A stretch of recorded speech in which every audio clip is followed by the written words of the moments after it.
De volta ao trem, Andreas respirava aliviado. Afinal, conseguir recuperar parte dos custos dos materiais da poção foi quase como achar dinheiro no bolso da calça que você não usava há meses. Uma pequena vitória que ajuda a manter o ânimo. Com essa economia inesperada, ele podia focar melhor nos treinamentos, sem se preocupar tanto com a carteira chorando no bolso. Mas como nem tudo são flores, um problema teimava em rondar sua mente, o famigerado Códex da Preguiça. Quanto mais ele pensava, mais parecia que aquele artefato era tão útil quanto um guarda-chuva furado em dia de tempestade. Talvez fosse hora de trocá-lo por algo que realmente valesse a pena.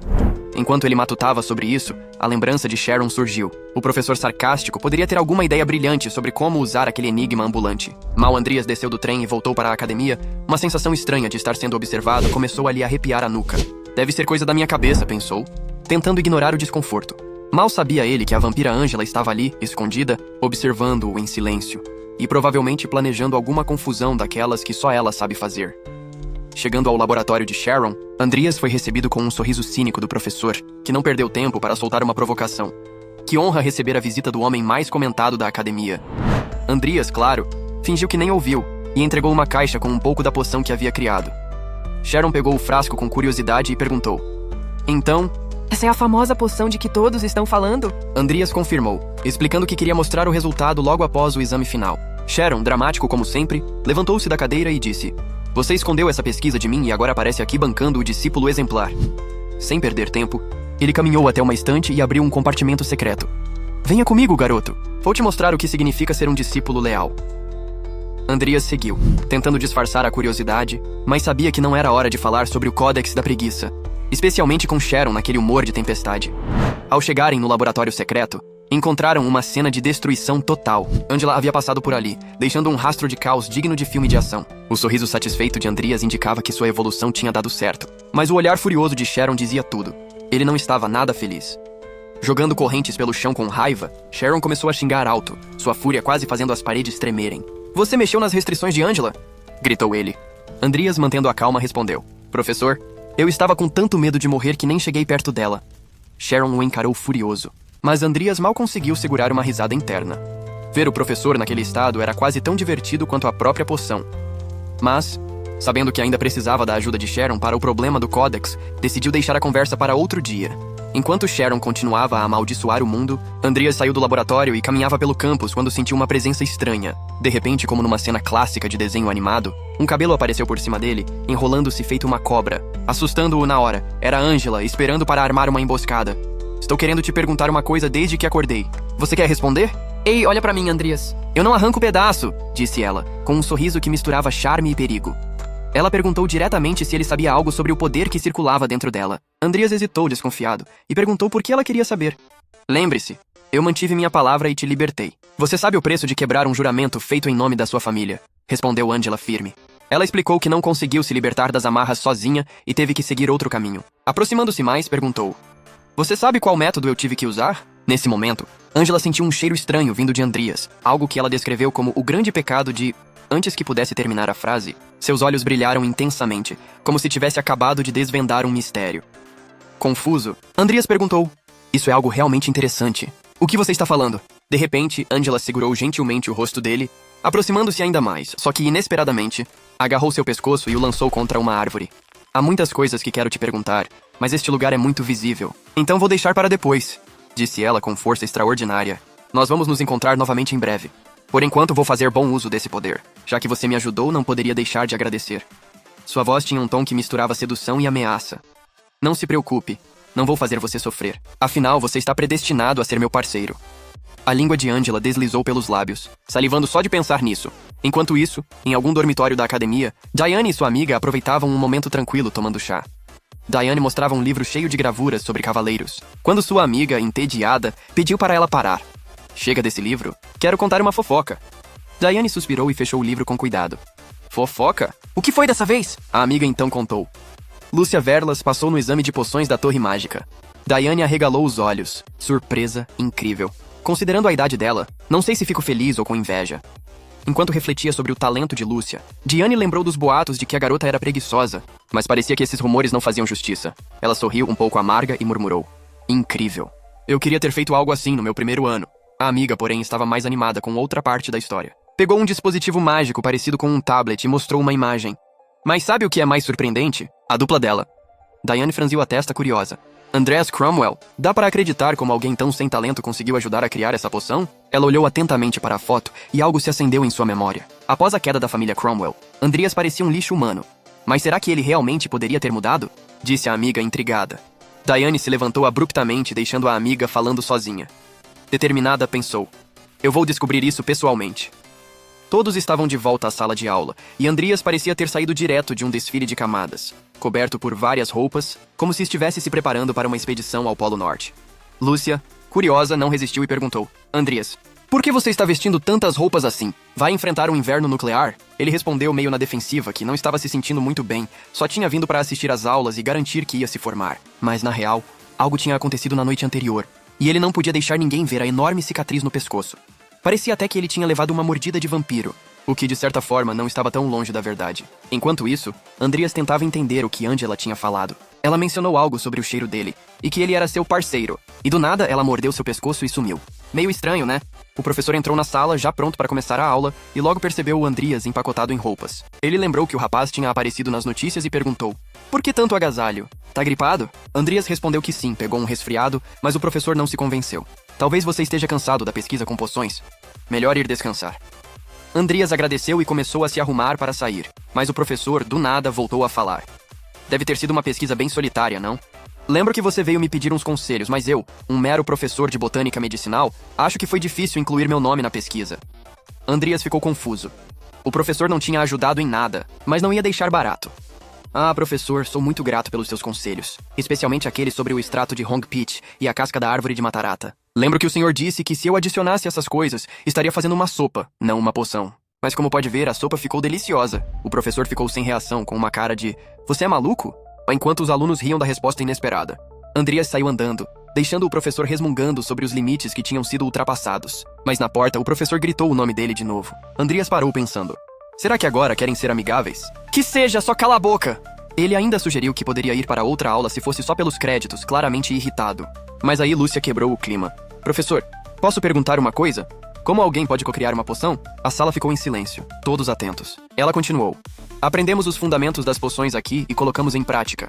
Mas nossa conclusão é que fazer sua própria pesquisa sem ajuda é muito importante. Não é esse o dever dos magos? O professor, encantado pela fala dela, caiu direitinho na lábia de Lúcia.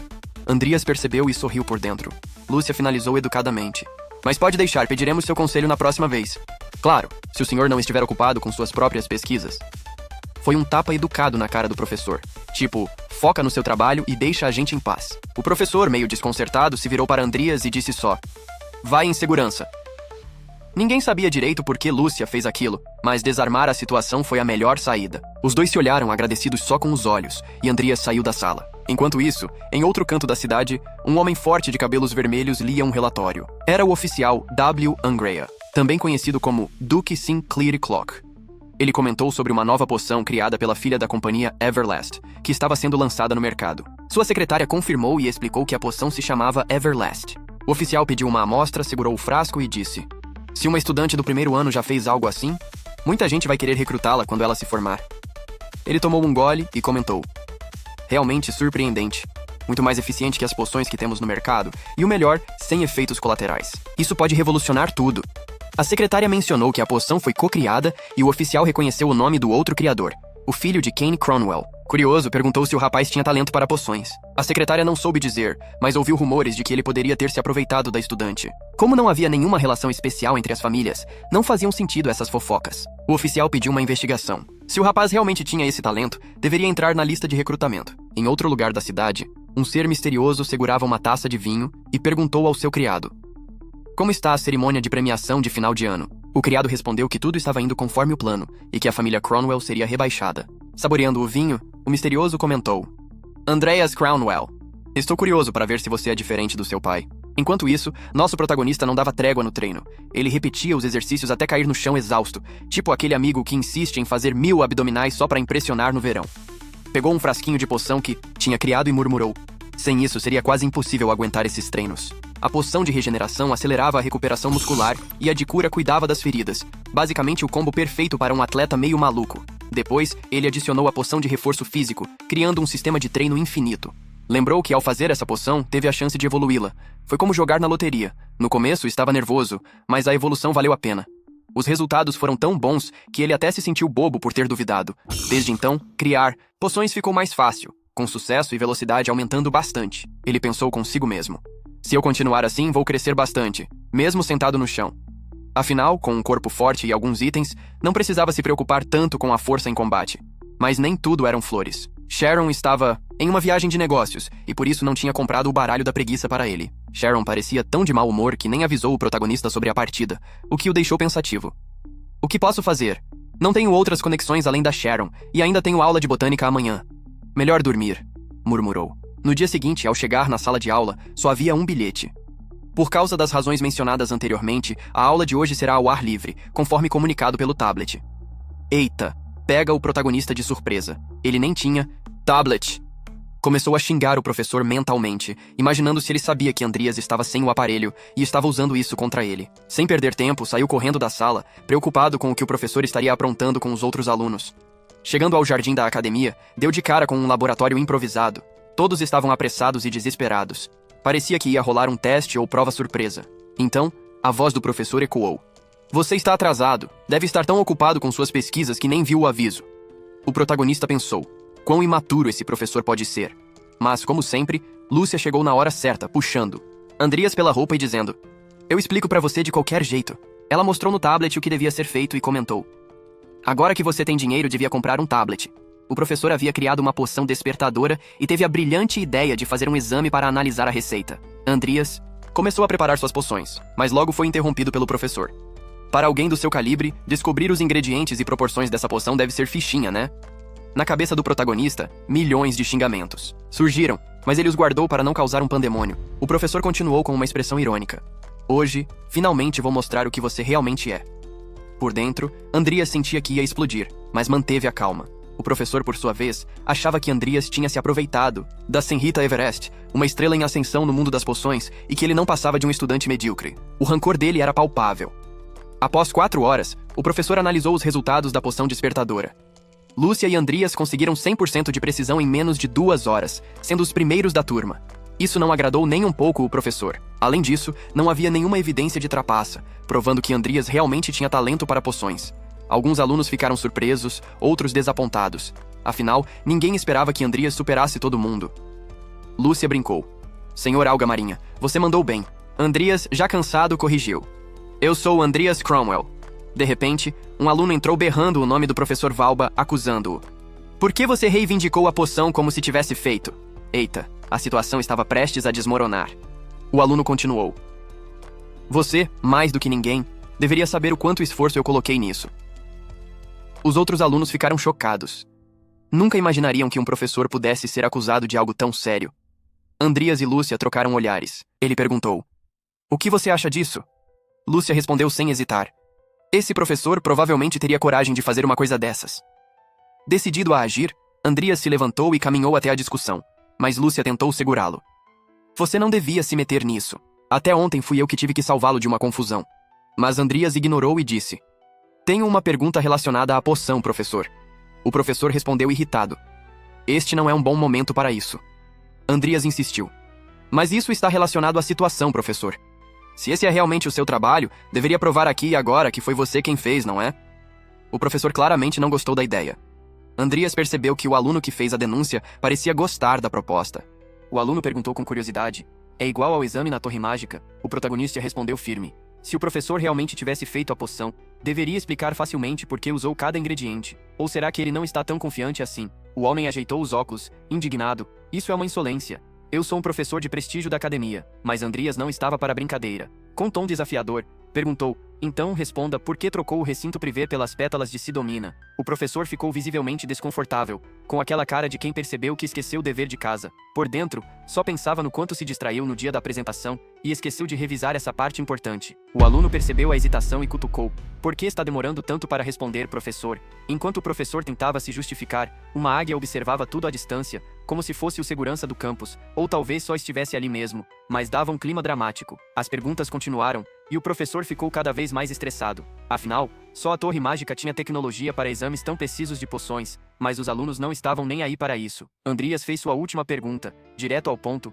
por que usou o besouro Julie, que é mais caro, em vez do pó de papina? Os alunos ficaram de boca aberta ao ver o professor calado diante da sequência de perguntas. Será que ele realmente tinha roubado a pesquisa de um aluno? Finalmente, o professor respondeu, indignado: a papina tem efeito alucinógeno, por isso usei os besouros, mesmo sendo mais caros. Mas o aluno não deixou barato e retrucou: esse não é o verdadeiro motivo. A papina, quando aquecida por muito tempo durante a poção, pode causar dor de barriga em quem a consome. Agora sim, o professor estava visivelmente abalado. Tentou se defender: isso não é verdade, é por causa do efeito alucinógeno. O aluno rebateu: mas até você disse que havia efeitos colaterais. Nunca mencionou nada sobre alucinações. Nesse momento, os alunos começaram a apontar o dedo para o professor e a vaiá-lo. Alguém gritou: imagina chegar ao ponto de roubar os créditos de um aluno. Outros começaram a chamá-lo de ladrão e trapaceiro. O professor, quase gritando, retrucou: vocês dois armaram isso contra mim. Vou denunciar vocês ao conselho disciplinar. Enquanto isso, Andrias pensava: esse professor realmente chegou ao fundo do poço. Parece uma criança fazendo birra. Não tem jeito, só deixar os adultos resolverem isso. Ele então tirou da roupa um cartão que usava para comprar materiais e fingiu que era um contato importante. Se está tão irritado, posso pedir ao Sr. Alven que providencie um lugar para você se explicar. Lúcia ficou abismada, imaginando se o professor cairia nesse blefe. O professor imediatamente fechou a cara e respondeu com hesitação, percebendo que tinha sido pego. Andrias continuou: deixar seu like e se inscrever no canal. E, eu deixei um vídeo incrível aqui na tela, que com certeza vai te prender. Então, não perca tempo e clique para assistir. Vamos continuar essa conversa lá nos comentários, quero saber suas teorias e o que você achou dos personagens. Valeu por assistirem e até a próxima aventura.